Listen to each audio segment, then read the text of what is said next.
Hey Chris, how you doing, man? I'm well yourself, Itzy. I'm good, thank you very much. Thank you so much for joining me in the conversation. I'd like to know a little bit about your career and hope you can tell us some insightful stuff. So tell us a little bit about yourself before we jump into the career. Who's Chris? Where did you grow up? Things like that. Okay, cool. Well, firstly, thank you very much for the invite and giving me the opportunity. So I grew up so I'm a South African. I'm from Joburg as well. I've grown up in Joburg since I was a lighty right up until now. So I went to I went to English schools all in Joburg, kind of very much went to pretty much primary school straight to high school. And then from there went to varsity. I went to Wits, but yeah, pretty much, yeah. Okay. All right. So talk a little bit about your schooling time as a lighty. So how was that like? Was it like a traditional school, or did you have extramural activities that were interesting that you did? Okay, so I went to a primary school called Robin Hills in Randburg. I went there for about 5 years, and I funny enough started judo there. Yeah. I never did any traditional kind of sports like really soccer, rugby, cricket. Not my thing. I never did any of those things, and so did judo. And then from there, I actually went to another primary school, which was Ira Griffith, which for me was a great opportunity. I wasn't actually so academic in primary school whatsoever. I think I was actually a very bad child. Um, and then when I finished primary school, I had the opportunity to either go to two different schools. My parents gave me the option, and then I actually went to a very small private school in Randburg. Very, very small, still GDE, but a private GDE institution, which actually had no sports. So very small, had no sports, which at the time worked for me because I was very focused on my judo, and I was competing in SA Open Championships and stuff. And sure, that was great. Also got my black belt during that time, Wow. and yeah, which was quite. And somewhere along the line between the transition from primary to high school, my kind of the light switch turned on, and I started to focus on my academics as well. That and my parents kind of said that if I didn't perform academically, then they were not going to pay for the private school I was going to. So it Yeah. was kind of a you perform or you go somewhere else. So kind of the light bulb to a certain extent switched on, and then I pretty much stayed very, very hard, put my nose into the books, and yeah, and I don't know, I did very, very well, and that also allowed me to get to university as well from there. And that's when I went to Wits. So yeah, but very also had very great opportunity, very small classes, so really had a lot of great kind of focus and stuff like that. So it was really great. But yeah, I played soccer for a year, did that. That was great. But yeah, always kind of been judo as well. Okay, so you loved judo growing up, and then you kind of worked through your schooling career a bit later in high school, and then you went to Wits. So when you went to Wits, did you know exactly what to do when you got to Wits, or what did you study? So funny enough, when you kind of do that transition from grade 9 to grade 10, I was like, I'm going to be an accountant. And then I realized I hate accounting. So then I was like, I'm going to be an actuary. And then I had a very weird experience when I went to WITS because I didn't take science. So I took accounting, economics, I did IT, and then I think I did tourism or something like that as well. So just to get 8 subjects instead of the normal seven. And when I went to one of the WITS open days, I actually went to the actual science table thinking I'm going to become an actuary.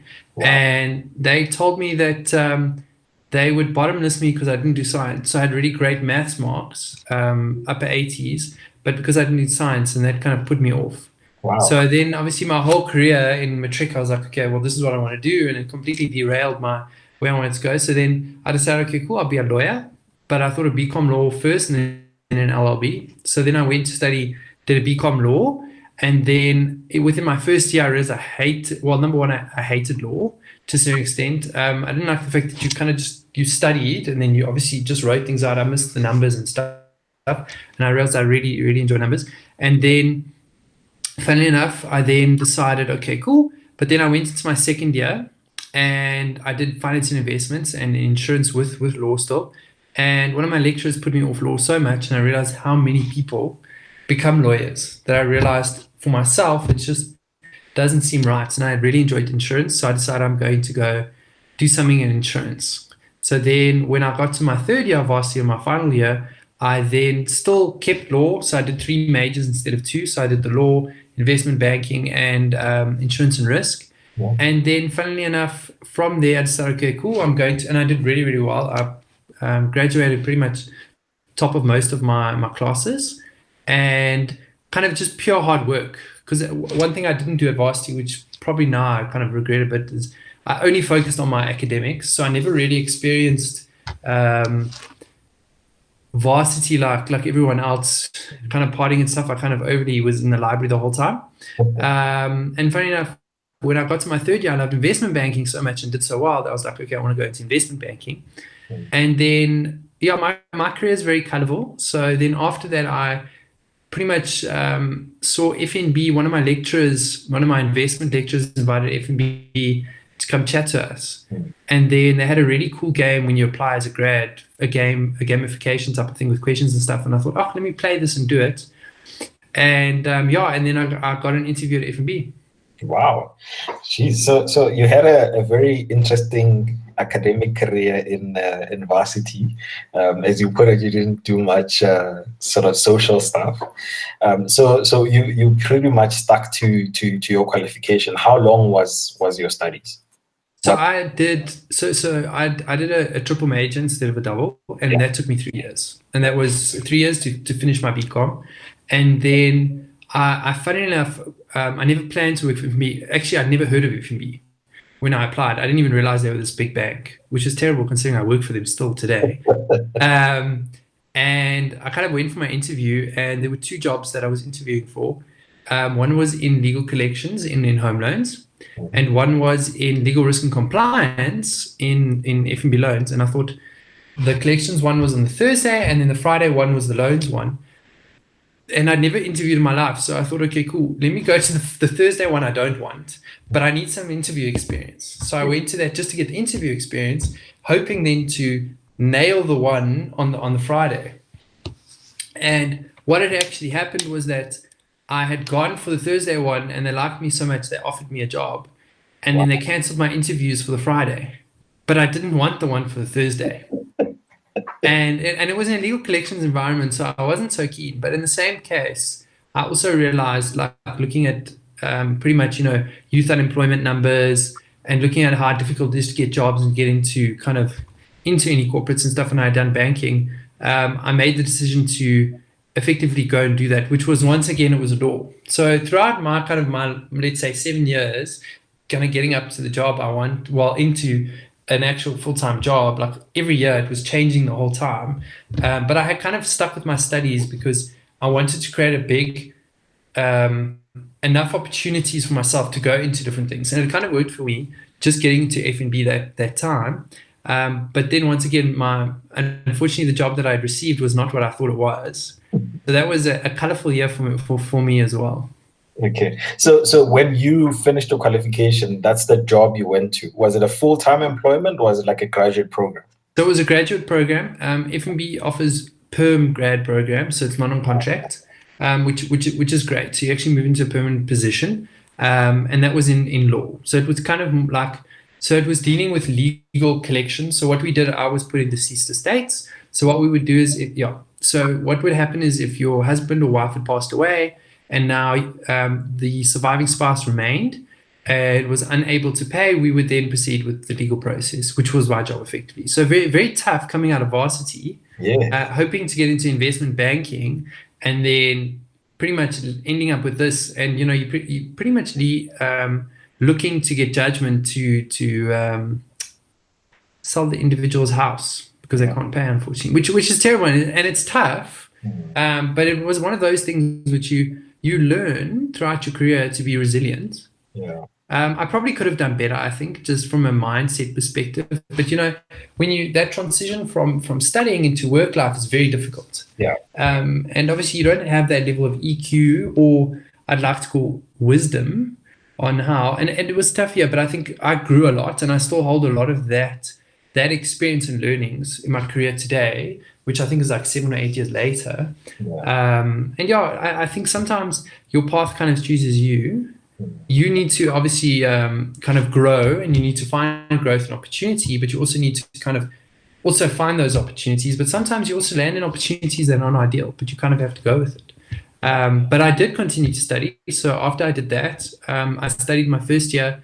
I did my investment banking, so I was going to do honors. So I enrolled into my honors course, and I did investment banking for a year, and then I got a great opportunity. I made enough noise that the head of HR for home loans had then effectively, well, she had a recruitment manager approached me to say, come for an interview. That was about a year from when I'd started to go work in HR as a business analyst. And so I did that, and they were very nice to give me the opportunity, and I started working for her. And then, funny enough, what Wits had done with my investment banking is that I had one lecture on a Wednesday from 9 to 12, and I had to attend. I asked them if I could skip it because I can't because I have work, and they said no. And that's when I reroute once again, had to kind of shift or pivot. And then I switched my investment banking honors into an insurance and risk management honors, which I then subsequently completed that year. Yeah. Okay, awesome. Sounds like you were a resourceful person. So you were in an environment you didn't like, you made enough noise to move out, learned a lot when you can in that environment. Now you became a BA for the HR team. Interesting. How did that go? What did that look like? So that was, in hindsight, I didn't know what I was getting myself into, I think, at all. But I was like, this is a great opportunity. It's not ideal. It's in HR. And at that time in my career, or in my mind, like HR was this very fluffy, fuzzy type of thing, never wanted to do, which is ironic because I still work in HR today. But it was a great opportunity. But what was great for me, and I think it worked well with my personality, was that role was very new. So when they'd created it, they actually hired someone into it, and the guy only lasted 3 months, who was an engineer. And he went on and he moved on, he left the bank, and then they struggled to find someone, and then they gave me the opportunity. And so there was nothing to really work from. So there was no kind of processes or system, or it was pretty much walking into an environment with an open book. Sure. And then told you need to add value by bringing kind of a business intelligence metrics and a numerical perspective to HR to add value to business as well as HR. So I had this open book, and I learned a lot through this opportunity. And then what was also great was, because I had worked in collections, we were building an incentive scheme. We had to overhaul 4 collections. So my collections experience within those 2 years I was in that role were actually fundamental to the opportunity which I had. And it was a lot of learnings because I had to upskill myself, because what I realized was that we were building a lot of like Excel models and reporting and dashboards. And I realized then already, because I kind of have a rule in my life, is that if I do something more than 3 times, it's time to automate it out of your life. Yeah. Because it's repetitive, and I'm really bad at admin as well. So I'd done that for about 3 months, and I realized this is not ideal. So I then started to teach myself to code in SQL and reporting and stuff. And I approached the BI department to kind of help me as well. And then I built pretty much a whole BI reporting and stuff within that environment to effectively add even more value, and pretty much taught myself how to build kind of SharePoint solutions as well, to kind of see how we can digitize HR within kind of that environment, as well as add value, which had never been done. And my boss gave me real autonomy to be able to do that. I've always had great leaders like that. So even in collections, I had the same thing, which was great as well. Yeah. And I mean, that's one of the reasons I wanted to chat to you, Chris. I mean, you talking a lot about coding, programming, and BI, stuff that is quite important nowadays in terms of the workforce of the future and how work is shifting. Now, I'm interested a lot in, so how much effort did you put in upskilling yourself to be able to program? Did you find free tools? Did you go for formal courses? Like, how did that work?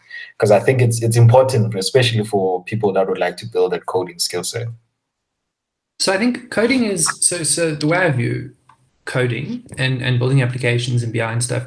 So funny enough, my dad's a carpenter by trade and a furniture maker. So they're very similar. The only difference is within his world, he's physically building stuff, but it just requires you to really think about something, right? Yeah. And it requires you to be able to understand a process and the logic and how things come together. And coding is exactly the same. Yeah. The only difference is you're doing it within a digital environment. So what I had done was I was lucky that when I was in matric, while in high school, I actually took information technology as a course. So I had a base of coding already, which helped just from a logic perspective. And ironically, I hated it. And I said I was never going to do that in my life. And that's what I kind of do now, the irony of life. But I suppose you pivot. Yeah. And effectively, what I did was I went for about 1 or 2 weeks worth of training, which funny enough didn't really help. What it did help with was just kind of open my mind to what there is. Yeah. And then what I did was I pretty much just Googled. So I realized this is the problem I have. This is what I need to build.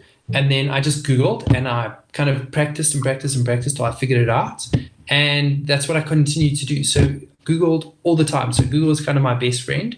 And I upskilled myself through pretty much self-development, self-learning through using things like Google and kind of going through that. Now what is helping is because now we've shifted onto Power BI, which wasn't the platform I'd originally used.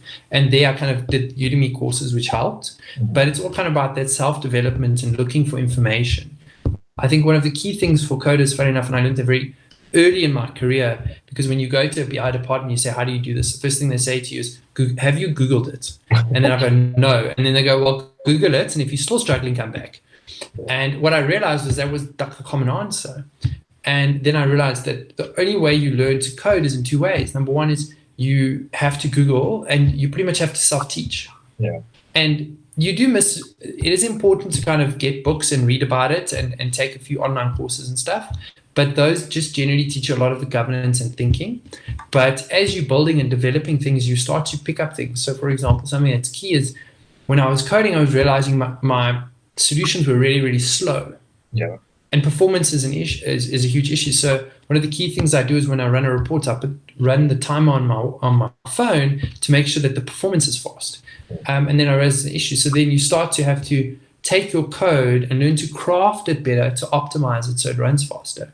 Yeah. So for anyone who's trying to learn to code, I think the first thing is kind of get your base foundation right. And I think doing an e-learning course or buying a book and stuff like that is key to just get the foundation right. Because effectively, the key thing is you need to understand process. Yeah.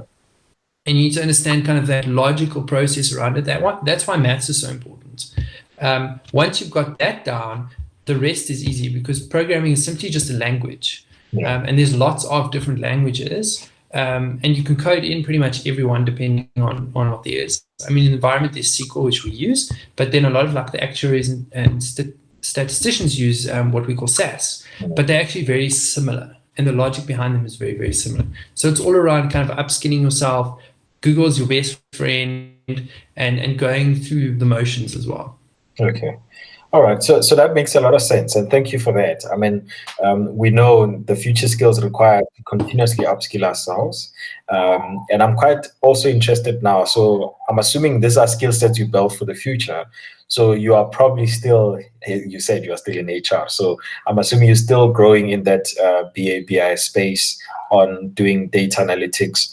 Share a little bit about how important is that role, or how important has that role been in terms of decision making? I mean, I know you work on quite interesting projects within the HR community, very sort of that are helping senior managers to make decisions. So how has your learning those skills helped you get into that space where you're advising ExCo members about certain decisions they have to make?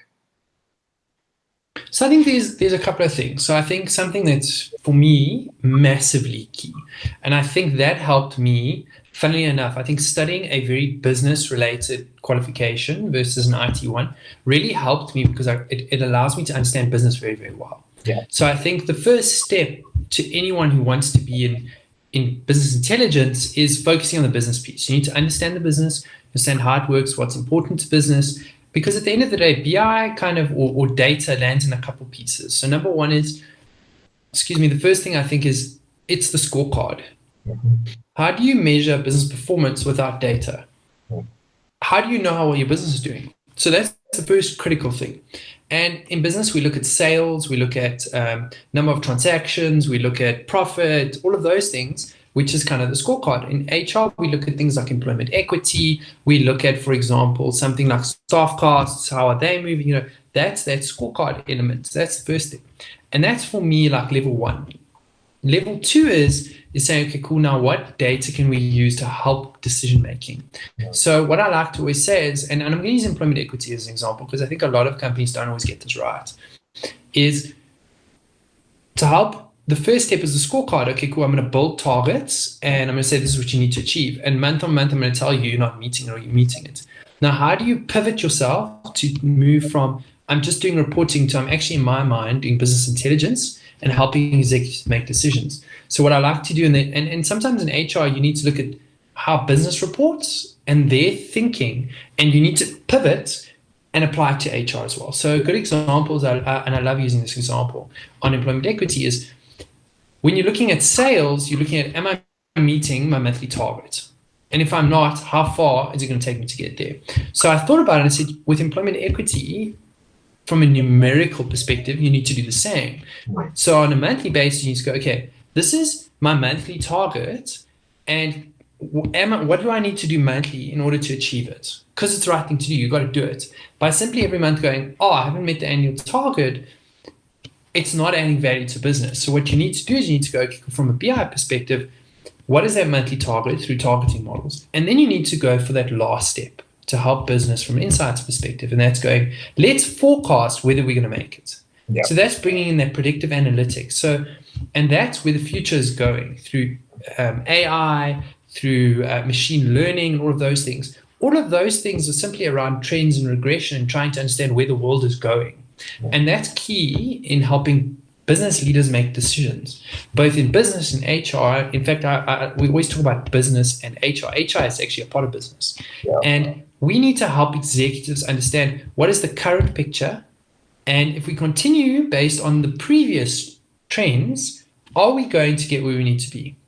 And if that future state is not where we want to be, telling business how to pivot. And BI can help with that as well. We understand the data, we understand the business now, we can advise around great actions to take strategically to help pivot. And that's where you help business leaders, and that's where you bring in that strategic thinking. And I think that's how you add a lot of value to business. Often what I find, and for me it's very sad, is that sometimes I see BI analysts are simply just building reports the whole time. And I mean, you can build 1,000 reports, but if they're only looking at 2, you've wasted your time building 998 reports. Yeah. You need to build stuff that business leaders use and add value. And it's about everyone in the organization should have access to information for decision making, both in their role, within the greater departments, and so on and so forth. Yeah, I think you've made a lot of valid points, Chris. I mean, whenever you think of BA and BI teams, you're almost thinking these are guys that are coming to solve problems. They're in there and they're out. You've now spoken about how do you sustain the value of the team by making it a strategic pillar in your business, and giving them enough latitude to be able to say, let me look at your business and let me help you refine things that you're not doing so well. And I think often we don't do that as professionals. We just come in there as like, I'll do my job and I get out of there. But where you add value is exactly what you said. Like, let me look at what the people are not looking at and give them those insights. You've mentioned 2 things that seemingly are scary in your line of work. So AI and machine learning, people always think it will replace humans. But you've spoken a lot about how you've integrated some of those things to amplify the value that you add versus just them replacing you, because there's still an element of judgment that you're putting in that those things may not necessarily give you. So I'm quite curious to say, what are other challenges that you're experiencing in your role that are making things very difficult for you right now? Or is it true that potentially some of these AI and machine learning stuff will probably replace components of your role? So I'm going to break those up into 2. So I'm going to first deal with the AI, the machine learning, because we've been chatting around that. Then we'll jump into other changes. So I've been doing quite a bit. I think with lockdown, we've all got great opportunities now to read more, kind of learn more, and access more information, because we have a little bit more time, right? So instead of sitting in 2 hours traffic, you probably can dedicate another hour to work, and the other hour you can dedicate to learning, or use both.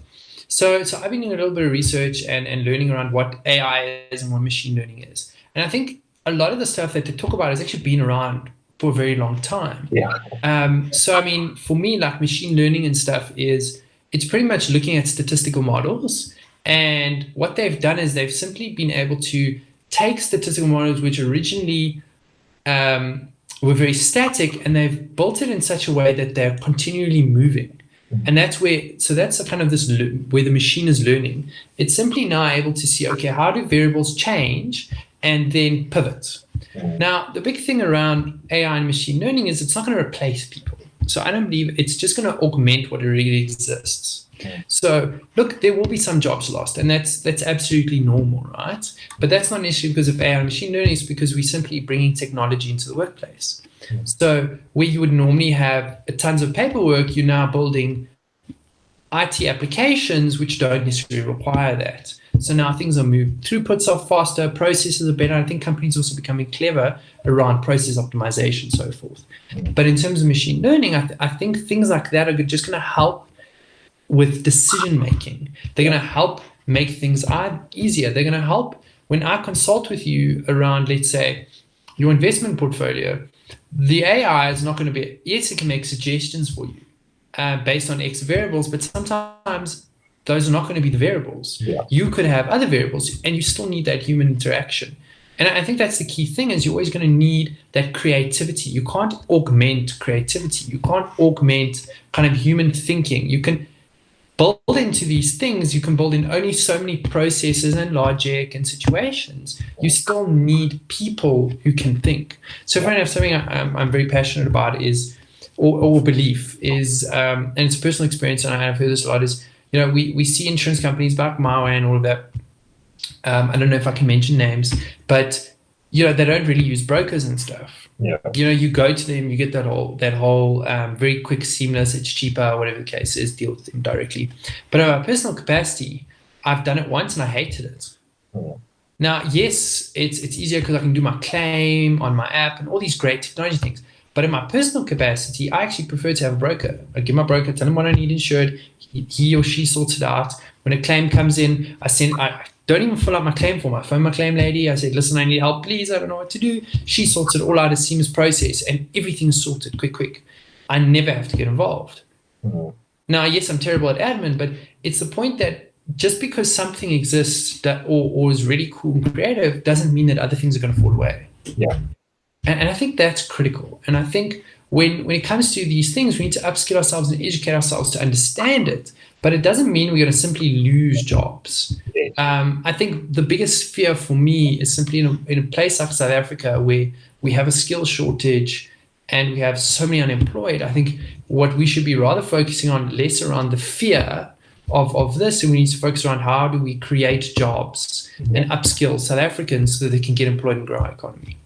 Then to the things that do, big changes I do find in my environment, I think is often is trying to find that balance between what do we as BI analysts deliver and kind of consult, and trying to get that foot in the door, that we can be both consultants as well as build data and build reports. And we're not simply there to build 1,000 reports. We're there to help you on your journey. And sometimes we're there to have to think creatively out of the box, because you don't always know what you need. And I think that's always very, very difficult. So it's always difficult because sometimes you need to think about your client's needs without them knowing. And how do you deliver something to a client that they themselves don't need? And often we find ourselves in that space. I often find that sometimes in my own space. And it happens in business as well. You need to continuously be thinking about, how do you do this better? How do you change this? How do you make that user experience better? And then you have to constantly upskill yourself the whole time, because technology is moving the whole time. So I think a good example is, a year ago, we were using a completely different archaic reporting tool. And it was simply, you could only get it on on essentially our company's intranet. You couldn't get it anywhere else. And it was clunky and it was bulky and it wasn't working. It was working, but it wasn't kind of innovative. And then we started to see the shift, and we pretty much had to pivot ourselves to stay relevant into a piece of technology we'd never used. And that's the thing around data and IT and business intelligence, is you continue having to uplearn, upskill, relearn, pivot, change, and that's the big thing. You've got to continue to adapt to this changing environment, which makes it very, very difficult because you get change fatigue. But it's one of those things about resilience. I think the biggest thing for businesses or being an employer, part of a corporate, even an entrepreneur, is you have to be resilient right through as well. I think you mentioned a lot of important points, Chris, around your role. And what's been exciting for me is the opportunities you've spoken about how you've made yourself shift and adapt as the business moves forward. That's a skill we all need. Firstly, AI and machine learning bring us a lot of opportunity for new jobs. We need people that can code those things. Potentially, you also spoke a lot about automating some of the manual processes we have, and that's another skill that people need to be able to create another job. So in as much as we are fearful, which you made a valid point, and we shouldn't be scared, we should be seeing an opportunity to upskill ourselves and see, where do I plug myself in to be able to get what I need to succeed. So I just want to maybe check with you one couple of things, like maybe, for example, what are some of the exciting things that you can think about that are in the horizon for how things have been shifting for you? And maybe in closing, you could share some of your thoughts in terms of, what if someone is looking at you and said, Chris, I'd like to follow your path. I mean, yours didn't seem like a very linear path. you sort of moved up to different paths. So how would someone start a career in the space of BI, for example? So I think what's critical for starting a career, kind of where so like you said, I had a very non-linear path from the beginning, and I think the biggest thing around starting a career in BI, I think, is, number one, you need to go study. So that's the first thing. It is something you can upskill yourself in, but I think a lot of big corporates look for qualifications. So I do think some form of qualification is key. So either going to study a degree or even a higher diploma in IT development and business intelligence, I think that's step number one. But I think you need to augment that with some form of business type related qualification as well, to get that business piece, because I kind of sometimes feel like that's sometimes lacking. And then you need to look into getting a part of looking at big corporates, even medium-sized businesses, getting into their BI teams and getting onto a grad program. I think that's one of the best things to do. One of the gentlemen who actually currently I have the great opportunity to work with, he, for example, has done that. So he studied a higher diploma in IT. He worked for two other companies, and then we were very lucky. He moved into our environment, and he's been doing really, really well because he understands business. He's working in HR now. He understands business very well, and he brings that different thinking.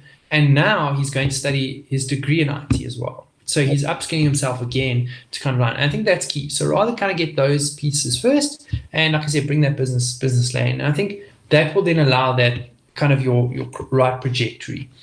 But I also think one thing that's massively key, and I think that's kind of helped me throughout my career around the never staying linear is, and note, I have been in the same job now for 5 years, and I've worked for the same lady for probably 7 years. But I think the one thing that keeps me, though, and I think that's, for me, is fascinating, and that's my advice to anyone who wants to be in business intelligence, but also anyone in their career, is don't run after money.